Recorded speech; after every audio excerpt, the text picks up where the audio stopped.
Bien-aimés dans le Seigneur, la parole de Dieu que nous allons partager ce jour est tirée de l'Évangile selon la présentation particulière à Luc, le chapitre 13, les versets 10 à 17. Luc, chapitre 13, les versets 10 à 17. Voici le texte du jour. Jésus enseignait dans une des synagogues le jour du sabbat. Et voici, il y avait là une femme possédée d'un esprit qui la rendait infirme depuis 18 ans. Elle était courbée et ne pouvait pas du tout se redresser. Lorsqu'il la vit, Jésus lui adressa la parole et lui dit: Femme, tu es délivrée de ton infirmité. Et il lui imposa les mains. À l'instant, elle se redressa et glorifia Dieu. Mais le chef de la synagogue, indigné de ce que Jésus avait opéré cette guérison un jour de sabbat, dit à la foule: il y a 6 jours pour travailler. Venez donc vous faire guérir ces jours-là, et non pas le jour du sabbat. Hypocrite, lui répondit le Seigneur. Est-ce que chacun de vous, le jour du sabbat, ne détache pas de la crèche son bœuf ou son âne pour le mener boire? Et cette femme, qui est une fille d'Abraham et que Satan tenait liée depuis 18 ans, ne fallait-il pas la délivrer de cette chaîne le jour du sabbat?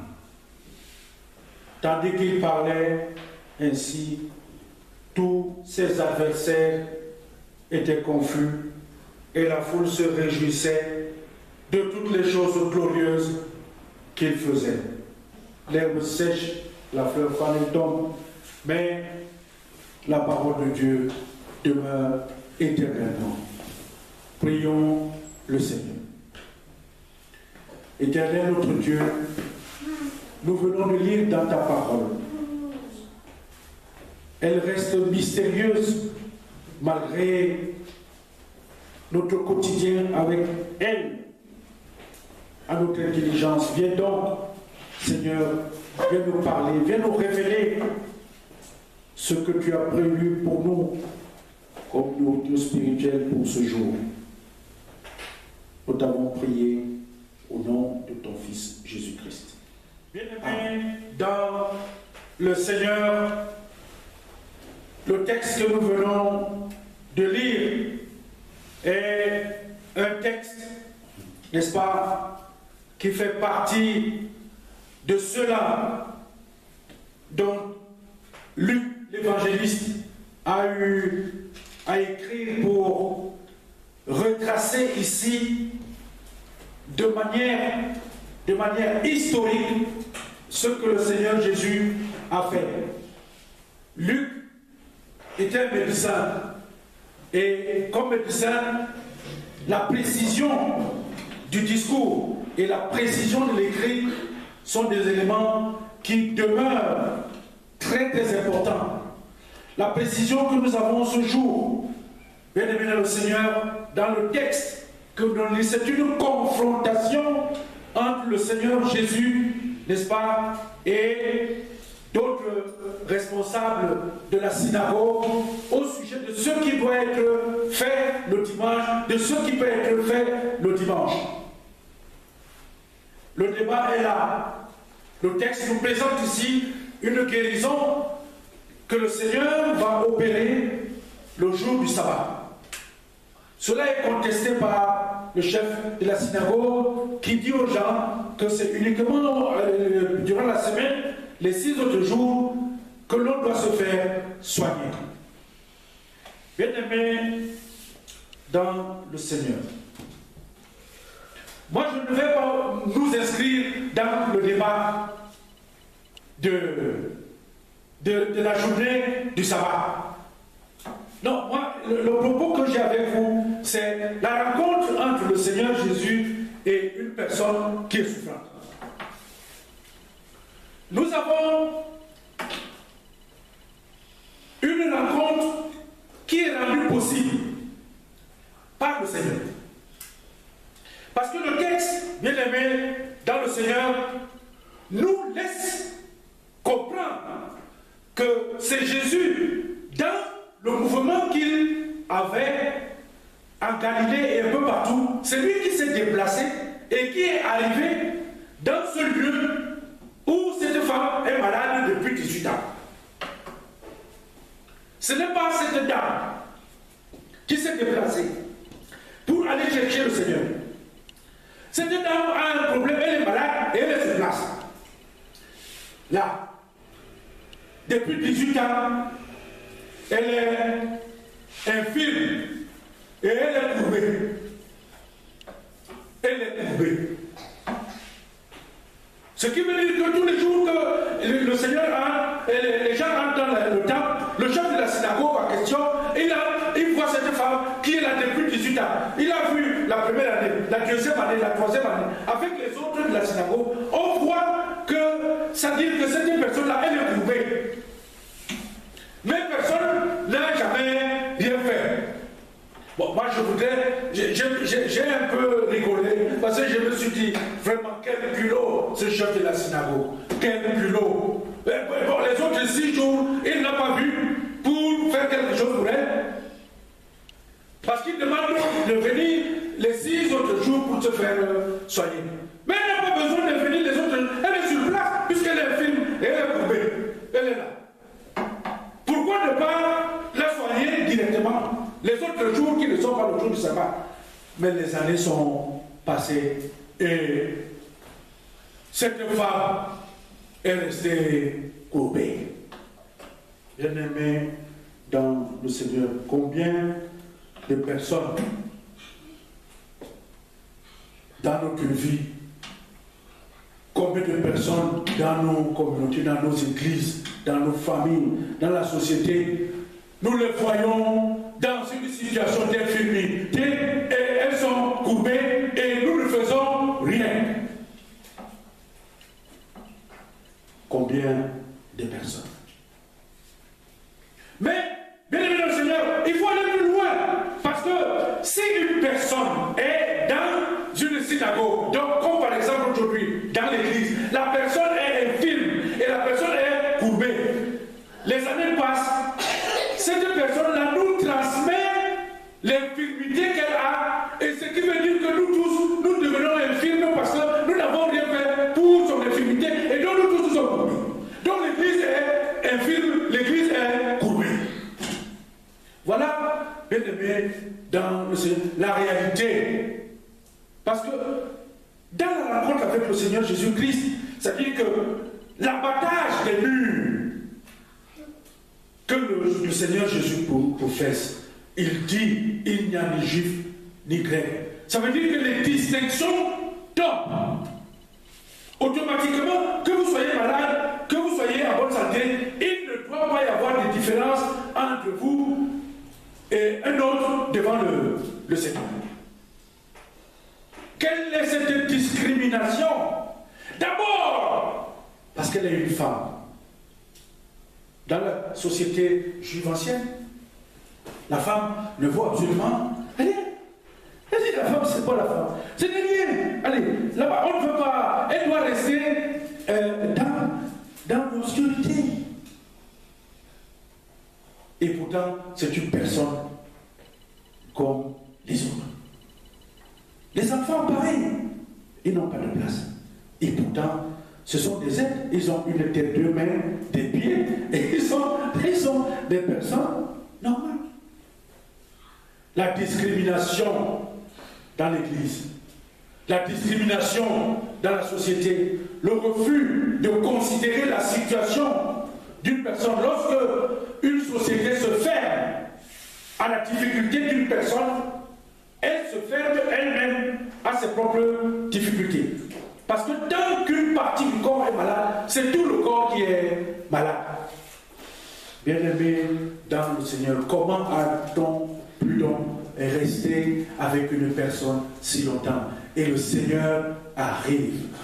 Bien-aimé dans le Seigneur. Le Seigneur arrive, il entre. Et qu'est-ce qu'il fait? Il blémo.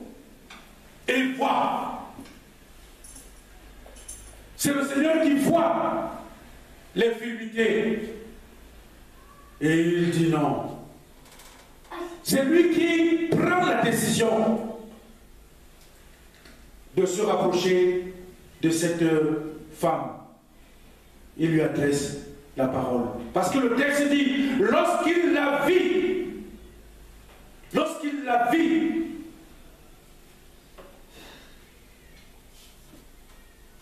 si le Seigneur ne te voit pas, comment peut-il t'aider? Comment? Aujourd'hui, je le dis, nous voyons une sorte de disparition progressive. Les églises se vident. Chez les catholiques, ça se vide. Nous sommes en train de nous construire et de nous donner d'autres dieux. Nous avons le Dieu travail. Le Dieu travail, c'est l'un des nouveaux dieux qui sont aujourd'hui adorés. Ça veut dire qu'on est dans des formes de justification permanente, de dire c'est à cause du travail. Nous avons le Dieu argent, parce que le Dieu travail là-bas dehors, c'est le Dieu qui est mélangé à l'argent. Ce sont les nouveaux dieux que nous nous donnons aujourd'hui. Et bien aimés dans le Seigneur, nous restons dans nos situations d'infirmité et nous restons courbés pour que nous puissions être redressés. Lorsque nous voulons adorer le Seigneur, on ne peut pas adorer le Seigneur. Les gens disent, moi je suis à la maison, je fais maintenant mon église, je suis sur place. Je dis, j'ai une jeune fille, elle doit avoir 14 ans, 15 ans. Elle me raconte là-bas, vous êtes pasteur, vous êtes pasteur. Je dis oui. Elle était avec d'autres. Elle dit, chacun vous voit, on vous voit. Donc c'est moi qui ai fait raison. Elle dit, mais pourquoi vous portez le noir? Pourquoi vous... J'ai subi un florilège de questions où à la fin, elle m'a demandé pourquoi est-ce que je m'en vais pour garder les gens le dimanche. Enfermé dans une maison, ça veut dire quoi? Je lui ai dit, ça veut dire qu'il faut que tu ailles lire la parole de Dieu. Puisque dans les assemblées où vous vous promenez, vous montez, vous descendez, il faut relire la parole de Dieu. Tu n'as pas encore compris ce que le Seigneur Jésus avait dit. C'est plus tard là-dedans. Bien-aimé dans le Seigneur, celui qui est malade a besoin d'un médecin. Lorsque vous êtes malade, vous devez rencontrer le médecin. On part de la maison pour aller rencontrer le médecin. Lorsqu'on est chrétien, on a besoin du salut. Le travail, ce n'est pas ça qui donne le salut. L'argent, ce n'est pas ça qui donne le salut. Nous avons des éléments de contribution, des efforts, mais le salut nous vient de Dieu. Pour être sauvé, il faut aller à la rencontre du Seigneur. L'infirmité tombe lorsque le Seigneur la voit. Et si le Seigneur ne voit pas ton infirmité, si le Seigneur ne t'a pas vu, comment peut-il t'aider? Bien-aimé dans le Seigneur, le texte nous dit, lorsqu'il la vit, Jésus lui adressa la parole et lui dit, femme, tu es délivrée de ton infirmité. Femme, tu es délivrée de ton infirmité.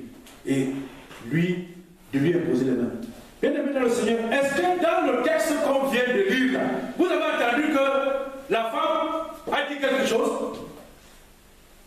La femme n'a eu absolument rien à dire. Lorsque la situation qui est la tienne est devenue devenu une situation difficile, le Seigneur t'enlève de cette situation. Bien aimé dans le Seigneur, je voudrais que nous comprenions aujourd'hui. Certains pensent que c'est par un tour de passe-passe. Non, c'est le Seigneur qui opère. C'est lui qui a la capacité de changer ta situation, quelle qu'elle soit. Mais ce n'est pas toi-même. Cette femme, elle a fait 18 ans avec un problème. Toi, quel est ton problème aujourd'hui? Qui doit être, n'est-ce pas, éliminé par le Seigneur. Nous avons chacun une infirmité quelque part. Nous avons chacun une infirmité que nous cachons. Mais quand l'infirmité met l'homme, tout le monde commence à... Parce que la femme qui était là, tout le monde la voyait. Nous avons des infirmités aujourd'hui qui s'affichent. Il y a l'orgueil. Il y a des gens qui sont malades de ce qu'on appelle l'orgueil. L'orgueil, c'est une infirmité, c'est une maladie. Si tu es orgueilleux, ça veut dire que tu es malade. Et il n'y a pas d'orgueil devant le Seigneur. Et il y a d'autres personnes qui sont, leur maladie, leur infirmité, c'est de mettre le feu entre les gens. Ça veut dire que quand il s'assoit, le jour se lève, tant qu'il n'a pas trouvé ce qu'il fait pour que tel et tel, ça se frotte, ça ne va pas. C'est une infirmité. Et il y en a d'autres qui sont des professionnels, ça veut dire que si, dès que tu le vois, il commence à parler, tu sais qu'il ment. Mais tu l'acceptes. Il te raconte. Bon, mais tu acceptes. C'est une infirmité. Et on peut en décliner, bien aimé, dans le Seigneur. Ce ne sont plus des choses qui se cachent. Parce que nous tous, nous savons aujourd'hui, n'est-ce pas que nous sommes dans nos communautés. Nous sommes ici en France. Nous sommes aussi des Camerounais. Quand on le paye, quand quelqu'un, il y a des gens qui font des choses, n'est-ce pas qu'on les voit. On voit la personne. Bon, on voit.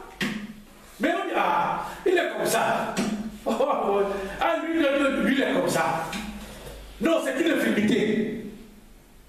Et lorsque nous laissons des infirmités se développer, et là où nous sommes capables de dire non, si nous n'avons rien fait, nous aussi nous sommes devenus infirmes. Parce que celui qui accepte de propager le mensonge, qu'il sait que c'est mensonge, et il propage, lui aussi il est devenu menteur. Comme celui qui a dit, toi aussi, vous êtes tous pareils.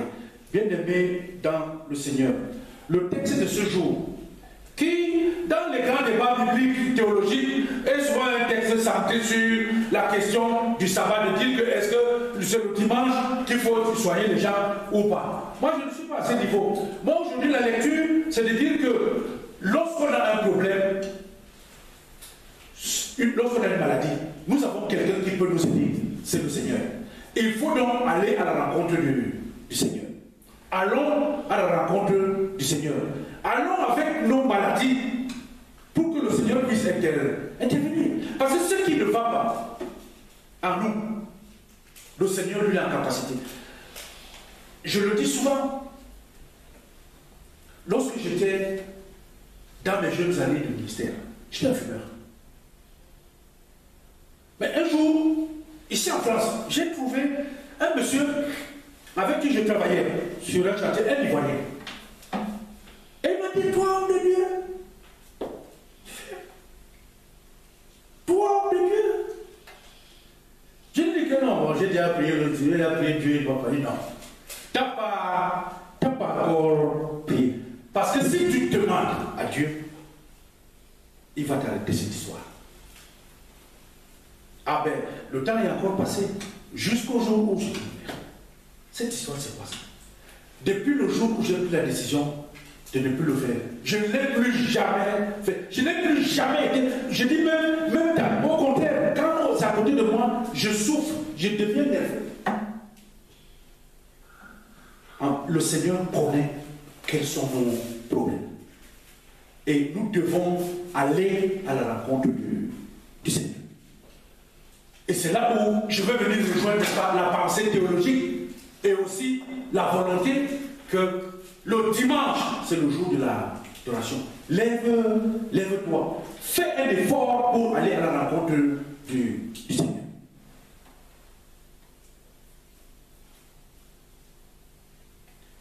Ambassade, quand j'étais encore dans la couronne là-bas, au pays là-bas, quand j'avais fait le culte comme ça, j'ai entendu une femme qui a commencé à chanter une chanson.